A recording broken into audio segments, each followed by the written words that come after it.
Say ones, day ones, no time for fake ones. Got me, I got you. All dreams they come true. Stay down till the end. Bienvenue sur Martial Live. Alors, bon, alors si t'es nouveau sur la chaîne, si t'es nouveau mais si t'es nouvelle sur la chaîne, je te souhaite la bienvenue. Bienvenue sur Martial Dev. Alors, avant de commencer, je t'invite à mettre un petit like sur la chaîne, tu vois. C'est voilà, juste pour m'encourager. Il y a aussi un petit bouton rouge, voilà, je sais pas si c'est à droite ou si c'est à gauche. Mais en fait, t'as compris. Tu vois, encourage-moi. Clique juste sur le bouton en bas. Alors, la dernière fois, on a parlé, on a vu comment insérer les données dans notre base de données. Aujourd'hui, on va voir comment matérialiser. On va voir comment matérialiser la relation entre deux tables en utilisant la puissance de l'ORM SQL Alchemy. Ok? Donc, en l'occurrence, ici, nous avons la table, en prenant l'exemple de la dernière fois, nous avons la table. Attendez, je vais mettre un peu plus en haut à gauche, comme ça vous voyez aussi. Voilà, donc j'espère que c'est visible. Donc, on a là, disons, deux tables, la table Publication et la table Bookstable. Il y a une relation ici, une relation 1 à plusieurs.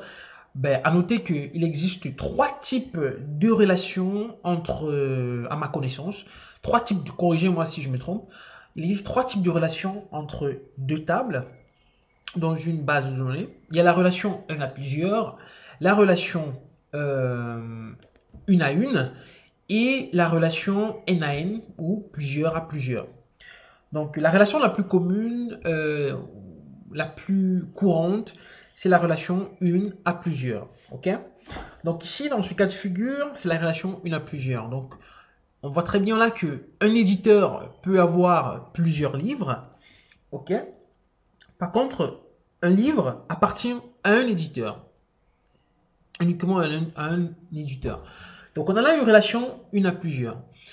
La classe publication a la clé primaire identifiée par la clé primaire pubID qui est matérialisée ici comme clé étrangère dans la table Bookstable. Ok, on va voir comment matérialiser ça. Voilà dans notre code. Voilà, comme d'habitude, j'ai préparé le code pour toi. Voilà pour gagner un peu de temps. Donc ici, j'ai créé ma table book, qui effectivement a comme propriété, voilà, ces différentes colonnes. En l'occurrence ici, ID, title, author, average rating, format, image, pages, pubdate. Alors, voilà la clé primaire, voilà, sera peuplée automatiquement. Raison pour laquelle elle n'est pas identifiée ici dans les paramètres du constructeur de la méthode init. Voilà, la méthode init, pour ceux qui ne savent pas, c'est une méthode prédéfinie en Python qui voilà l'équivalence du constructeur d'une classe dans un langage comme par exemple le C++ ou le Java.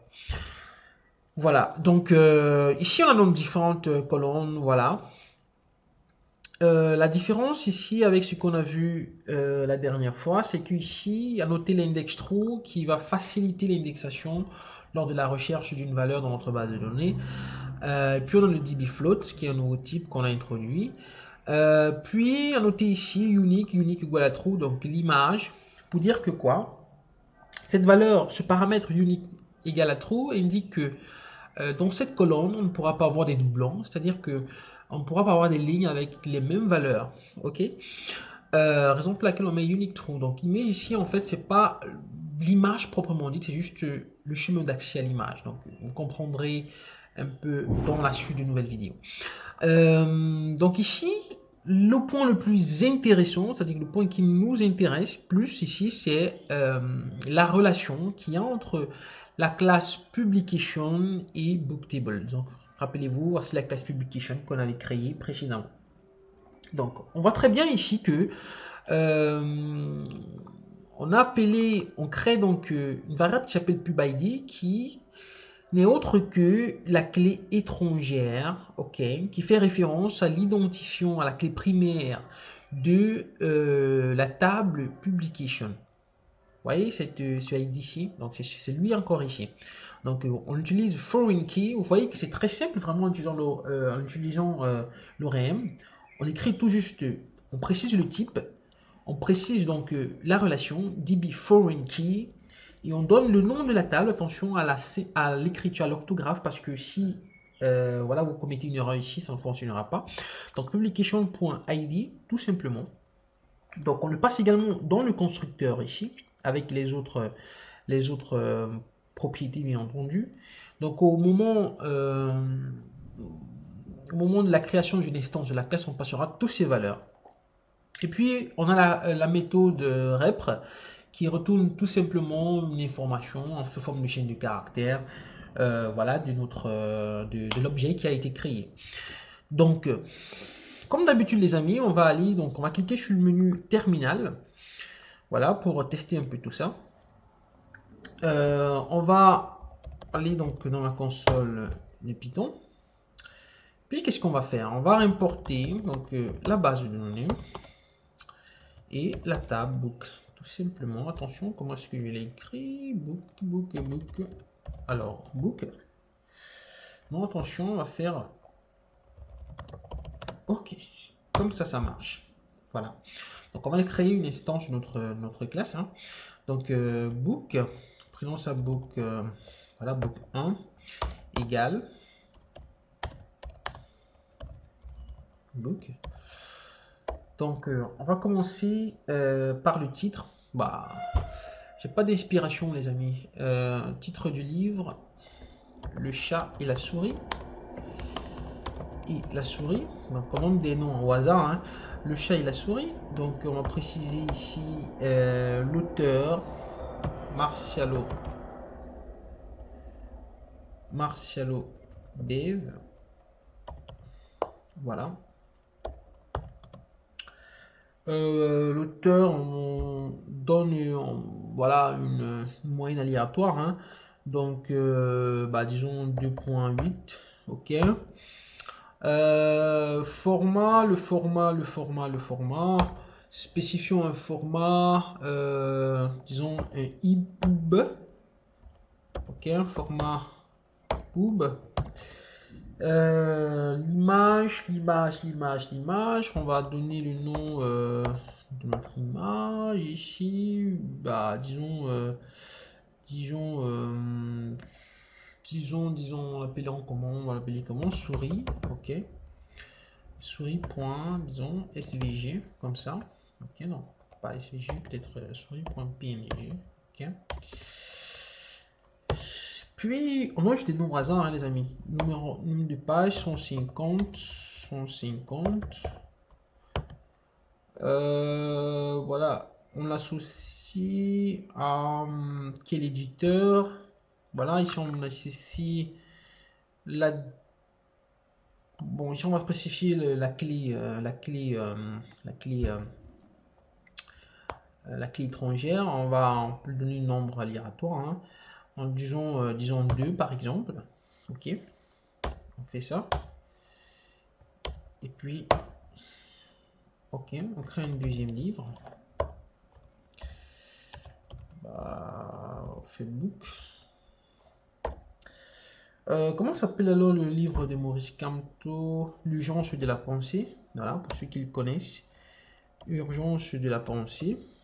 Urgence de la pensée. Voilà. Livre de Maurice Kamto. Voilà. Donc ici, on va spécifier le nom de l'auteur, Maurice Kamto. Voilà. Donne une note, hein, de 4.8. Voilà. Format hardcover. Donc on peut dire format papier, hardcover. Attention, chaîne de caractères.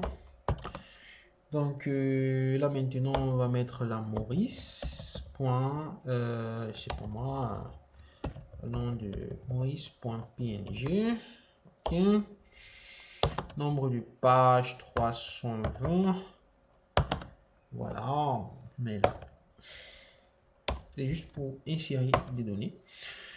Bien entendu, après, la seconde étape, comme vous le savez déjà, certainement, c'est-à-dire d'ajouter nos différents objets métiers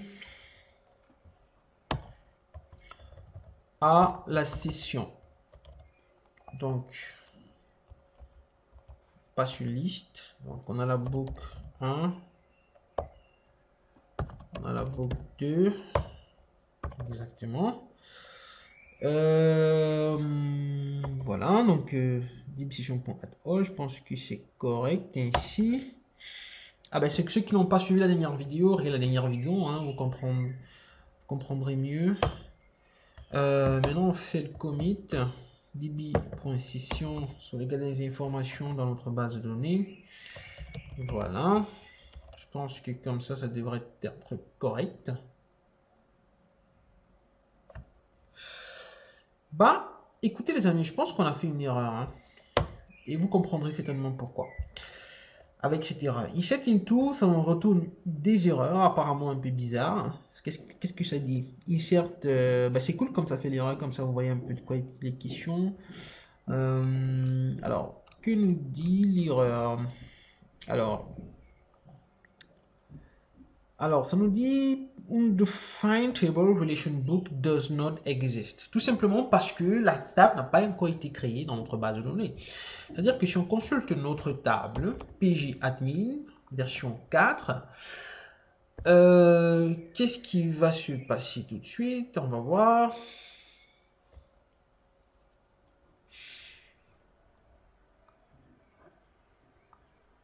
Voilà. Donc, entre dans ma base de données catalogue, on va voir très bien là. On voit très bien là qu'il n'y a qu'une seule table, la table publication. Donc, je dois exécuter mon application d'abord. Après l'exécution de mon application, je m'en vais faire le refresh de la table pour vérifier que la table book a été créée. Voilà, elle vient d'être créée. Puis maintenant, je peux répéter les instructions que je passais dans la console. Donc heureusement pour nous, je peux juste retourner dans l'historique des commandes et faire ainsi de suite. Book 2. Voilà. Commit. Alors, qu'est-ce qui se passe encore, mon cher ami?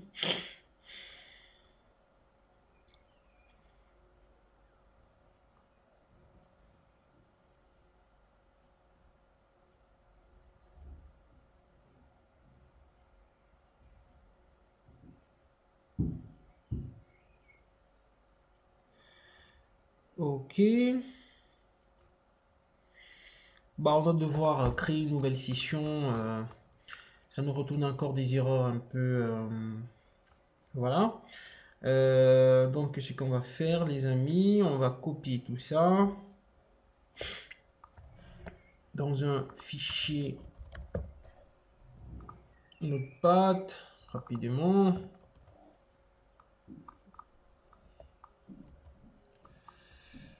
On copie tout ça.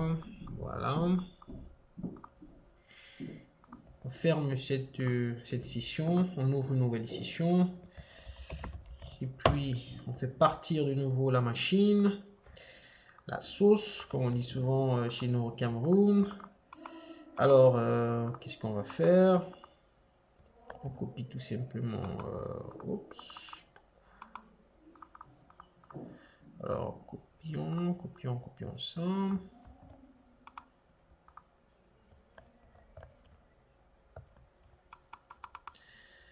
Je sais pas pourquoi, ça me fait chier comme ça. Alors, bah. Pareil, ce n'est pas bien, les amis. Alors, faisons comme ça. Python. Alors, inform app, voilà.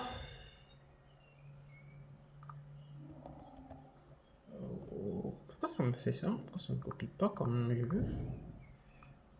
Quelqu'un peut-il m'expliquer pourquoi ça me fait chier?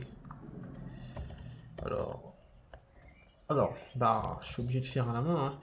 Alors, import, alors on répète le processus. Hein. Alors, from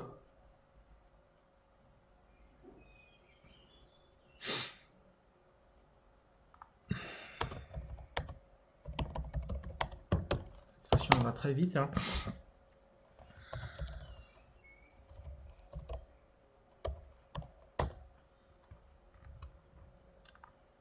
Bon, mes amis, je vous assure que j'ai vraiment pas envie de taper ça à la main. Je vous assure. Donc, on va copier ça. Obligé forcé. Ok. Ça fonctionne maintenant.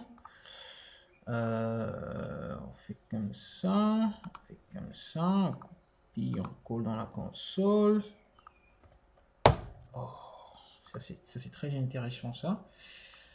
On fait pareil. Copie. Dans la console. Encore. Voilà. Ok. db.session.commit. Ça devrait fonctionner maintenant. Maintenant, on va consulter notre base de données. On fait refresh de la table. On consulte. Faisons view first 100 rows. Donc, les premiers 100 lignes de notre table. Et puis, on voit très bien là le livre, le chat et la souris, l'auteur Marcelo Dev, average rating, format, le nom de l'image, voilà. Le nombre de pages, donc la date, notez bien ici la date qui a été insérée, donc c'est la date courante, au moment où j'ai créé l'objet. Donc il a mémorisé la date courante en ce moment-là, il me l'a sauvegardé dans la table, comme vous voyez là, 18h26 du 27 mai. Ici, 27 mai, 18h26, plus ou moins la même heure. Donc, on voit très bien là, pub ID 2. Donc, pour dire que si on va dans la table Publication, les amis, voyons. On voit très bien que ici 2 correspond à édition Bakame. Donc, pour dire que l'édition Bakame est le propriétaire de ce livre, le chat et la souris. Ici, on voit bien pub ID qui est comme foreign key 1. Qui a la valeur 1. On voit très bien ici que la valeur 1 Oxford Publication. Donc Oxford Publication est l'éditeur du livre Urgence de la pensée de Maurice Kamto. Donc assez très intéressant hein, cet exemple. C'est juste pour vous montrer également comment est-ce que voilà on peut matérialiser voilà la relation entre deux tables à travers l'ORM de SQL Alchemy. C'est très intéressant, c'est très puissant. Et voilà, donc on n'a pas eu besoin de créer manuellement à travers les requêtes SQL toute cette opération, à travers l'ORM, à travers le concept de classe. Donc il suffit juste de savoir notion de la programmation orientée objet pour pouvoir être à l'aise avec ce concept. Donc merci d'avoir suivi cette vidéo. S'il t'a plu, écoute, c'est ce qui te reste à faire, non? Bah, il y a un petit bouton en rouge, juste en bas là. Voilà, abonne-toi, laisse-moi un petit j'aime. Et à bientôt dans une nouvelle vidéo. À plus.